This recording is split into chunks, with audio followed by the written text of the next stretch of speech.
I hate thirsty sword lesbians. Fine, I can't do the same joke twice. But alas, Advanced Lovers and Lesbians seems to have made its appearance, so now I get to question why it exists. This one is going to be a bit different from usual, as Advanced Lovers and Lesbians is an assortment of 10 new playbooks and a lot of settings instead of actual gameplay. For those who don't know, the game is powered by the apocalypse, or more accurately, a bad version of masks they managed to keep wearing like an atrocious skin suit. My opinion of the game really hasn't changed, and I doubt it actually will, as you've inevitably watched the first video on this one, so consider this a quick refresher. Game is boring, does nothing interesting, and has no set personality. Keeps things open and vague enough that people associate it with whatever they want to appeal to a low common denominator, and generally being beige-flavored gruel. So, now that we have more official settings, we should get some better, more thoughtfully written material for the game, right? Playing on the themes, as the author herself states, is disaster lesbians. In the essence of fairness, I will be rating these games on my objective scale of thirsty, sword, lesbian, independent, and gameplay. Thirsty is going to be obviously about relationships. It's about the importance of being in a relationship, having those bonds with one another. Sword is all about combat and daring do and action. Lesbian is obviously going to be focused on women. If the game isn't really about women, why is it called lesbian? Independent is going to be, can the setting stand on its own, or is it entirely dependent on the fact that TSL exists? Finally, gameplay, which is to say, is there anything to fucking do? Which is very rare. Okay, quickly speaking, for the playbooks anyway, the Bloody is a retread of the Infamous with a bit more past trauma bullshit. She doesn't mesh well with some of the more peaceful settings. The Dream Mirror is interesting on paper, but has a few moves which do setting details and have a separate track to keep hold of, which kind of bogs it down. The ensemble is Garnet from Steven Universe, handled in a meh way. The Hologonus is for a particular setting, and has a lot of decent ideas, but for that particular setting and little else. The Investigator is Mimi, and can be used to call out random people, including your allies, based on gut instinct and getting too close. The Legion is another setting-specific one, and applying it elsewhere is kind of a bad idea. Matriarch is good and relatively well executed, but nothing particularly interesting and jumps out, though. It's the hard holder, effectively. The Naga is a setting-specific book, and fits as well as a brick through a window anywhere else. The Sun Hand is similar to the Naga. No, you just can't change it without changing quite a few major aspects about the playbook, which augment its entire personality. Finally, the Troubadour is solid, but its reliance on the patron can get a bit annoying if you're doing kind of a traveling campaign. It can also morph into a protagonist playbook if it's handled poorly. Overall, most of them work, but the main issue is that a lot of them have gimmicks, such as Venom for the Naga, the family for the Matriarch, or the ensemble's entire thing. These gimmicks define them more than the original playbooks, without trying anything together in a kind of a more unified manner. These are all separate entities floating in space, which some of the settings just don't address, and they hardly address the originals. Battle Bards of the Soul System is a space rock opera. The problem is that the setting writes it as the characters of the Battle Bards are the only ones of actual form of communication and authority in some locations. There's some fully automated gay space luxury, yeah, but honestly, there doesn't really need to be any women involved in this, and you can just play space BTS if you want. There really isn't anything to have a sword in the setting either. I give it a solid Bardcore out of 10. Crystallia has some unique ideas of undead space invaders trying to kill everyone because they are also space necromancers. Setting has some interesting beats, but it feels like it's lacking something, a reoccurring theme if you'll notice. Combat is fairly important, but actually engaging in relationships does feel a little bit secondary. Era's End is about playing the fantasy Gestapo as you play Kingmaker in a democratic monarchy dominated by a single family and the military junta. Based? Of course it is. However, the writing is bad. The main issue is that the three main people have General Helvine is the victor of the scenario in any situation. As written, she has the favor of the people and the military, as well as the merchants, as well as probably the nobility. While a literal foreign captive is claiming the throne by Irene, she is seeking the throne against her own daughter, Portia Silver Eyes. Setting tries to make it out that these three are on equal footing, but it's also hilariously grim when you realize the three are all terrible in their own right. I give this setting high praise for playing the fantasy Gestapo, asking if you're loyal to the state, the people, or the crown. Fuck democracy. Raise the banners. We're going to kill some people. Gala EXE is the culture series, but worse. In a techno-theocracy, anarcho-commune nightmare, giant sentient AI control everything and manage democracy for everybody. They are frequently referred to as goddesses with social media and other such phrases. Is this a dystopic theocratic nightmare? Yes. Am I saying that the AI god queens subvert our history to place themselves in a more noble light? Yes. Am I saying the only solution is the Boltarian jihad? All I'm saying is that maybe we need the Orange Catholic Bible in our lives. The Hologonis is purpose built for this setting, and it really shows. Gay lords, gay lords. This is the worst piece of writing I've ever read, and I've read bad fan fiction. This is genuinely atrocious, and it loops around into being straight comical and then back to being bad. I had this entire section written up going over every single point, but fuck it, I'll summarize it quickly. This veers unfunny quickly it's more about the butt plugs of immortality and catching STDs from other gay mafia bosses. It's not about being a gay male warlord. It strays from being campy and its equivalent of eating glass in written form. Whoever approve this should be hung by their thumbs, but hey, who cares, right? Those gays, those wacky, silly homosexuals, as they are reclaiming the word, as the game would like to proudly put it, get what they deserve, I guess, which is STDs, and just fuck, this entire setting is trash. Greasy Dock Goblins is actually pretty damn good, taking place in a vaguely industrialized dock setting. The characters slowly morph over time into goblins, representing the downtrodden in that area. Elves are in Hightown, etc., etc. I like this setting,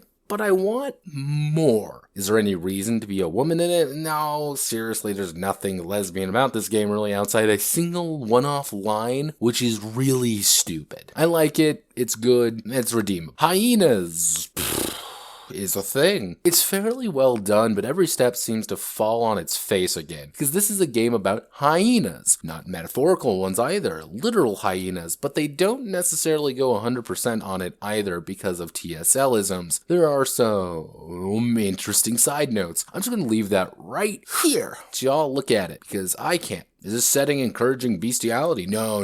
It's between animals. Is it about engaging in bestiality habits on the table with another player? Well, all I have to say is, do not fuck animals. Last love song on Earth is good. A vicious cycle between the not magical girls as they endlessly repeat the same conflicts between the heaven swords and hell singers. I quite enjoy the story it wants to tell, but I would want a more dedicated system for it. Give me more! A Blades in the Dark incarnation of this would be actually pretty interesting. Lesbians of Avalon is a poor man's version of the Pendragon story without really doing anything interesting in it. You can be a fairy creature or not and beat back the Christian knights because they are evil, except when they are attractive. It manages to take a fascinating storyline of knights and myth and problems and make it the most boring shit of ever. The Manny Missive seems like an excerpt from a larger setting. It's dedicated to the Naga Playbook being the brave warriors fighting against the evil colonialists, but while it talks about it being bad and stuff, they don't really give us much to work with. It feels completely incomplete. Like there is a chapter we're missing or something, but we're not, so it brings down the entire experience due to just not having much to work with. Though working with the Genna Gang is technically encouraged in some aspects, which is odd. By Jingo! The Monster Mash House Party is a quirky one-shot about a haunted mansion from outer space, but oh, you're actually monsters! Go around and do house party stuff. There is a bit there. It's not really a setting though. It's more of an adventure to trying to LARP as one. I think the idea could be slapped into any other setting, but it feels like lacking for what it's really wanting to do.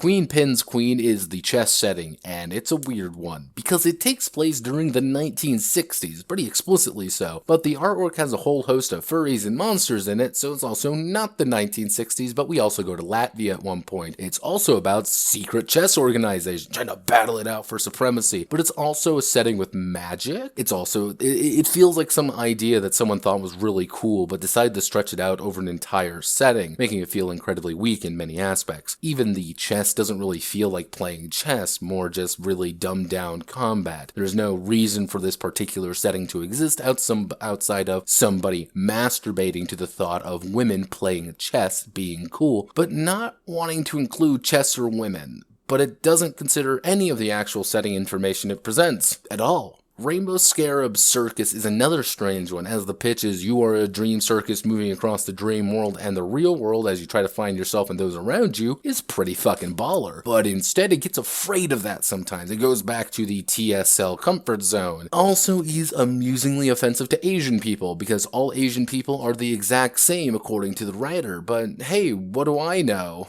A sea of pink, white, and blue. Picture Pirates of the Caribbean, but worse. Generally speaking, the entire setting feels a bit odd, as it's one piece. Many islands, vast stretches of ocean, a tyrannical government. Weirdly enough, we don't actually see much of the grander world. It's just the Two-Off Alliance, the good pirates, and the Imperium of the straight people, as they apparently slap fight. The Two-Off Alliance is portrayed as being very small, but also incredibly large, as we just don't get much in the way of details of others assisting. Combine that with the Imperium feeling pretty weak governmentally due to violating their own laws, as they disallow trans people but also allow certain trans people, or the true scum, which are bad because Tumblr exists. This creates an odd crossroads where either the Imperium is so pathetically weak as they can't enforce their own laws, or the Two-Off Alliance are just violent criminals rebelling over nothing because the supposed laws aren't actually all that draconian. Maybe if you flesh out the world, it could be more interesting, but generally it reads like somebody's edgy Tumblr post than an actual setting.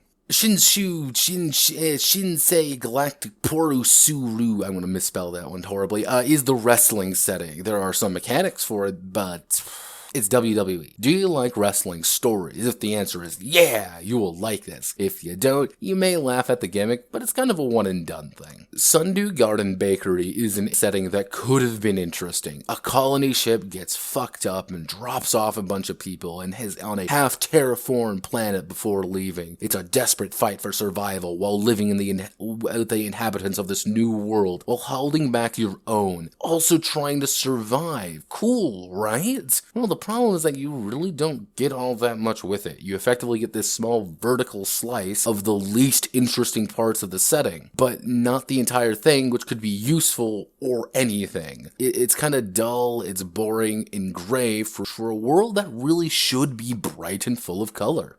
Super Science Sapphics is the science X-Men, but everybody likes you and you're effectively the cops. Dealing how we don't talk too much about the outside world except referencing the Imperial powers on the fact that the capitalist, that's her literal name, is here to be evil. I have decided to write my own lore for Weha City is the perfect socialist utopia because of the dirty, unwashed peasantry in the countryside perform the back-breaking labor to feed the beast of the city in a ceaseless and nightmarish depiction of society. As the Super Science Sapphics Club, you'll be engaging with the school time activities, being community protectors, and burning those goddamn peasants' houses down when they don't deliver the goddamn grain shipments. Overall, the Professor Self-Insert's Magic Science School for Extraordinary Youths is simply a small look at a broader, more interesting setting, but on some dull aspect of it instead. I want more. I want to see more of this setting, but not written by this writer. To lay down one's life for another is set during the Heian period of Japan, an interesting and relatively untouched part of Japanese history. So how does it fare in the hands of a TSL writer? Poorly. The time period is fine, but what they want to talk about is fine, but the writing can't help to go back and forth to quirky, lol, random, and serious time, rather than being oh, that's kind of a chuckle. It makes the setting out to be the bit chaotic and rambling, rather than the fully fleshed out piece of history it's trying to explore. Others inclusions of like calling all the characters knights, squires, and such to make the author did some bare minimum Wikipedia searching and rigorous masturbation instead of actual reading on the setting. However, there's one unique aspect. And this is the only setting in the entire book to go out of their way to change the context and some moves for all of the playbooks. The only one, and they changed quite a few of them, almost all of them. This does reinforce my point of TSL lacks identity, as one of the settings has to go out of its way to justify the existence of so many possible options. It's bad, very bad, but commendable. To light a fire in my soul is Tengen Toppen Gurren Lagann Clipsnose fanfiction.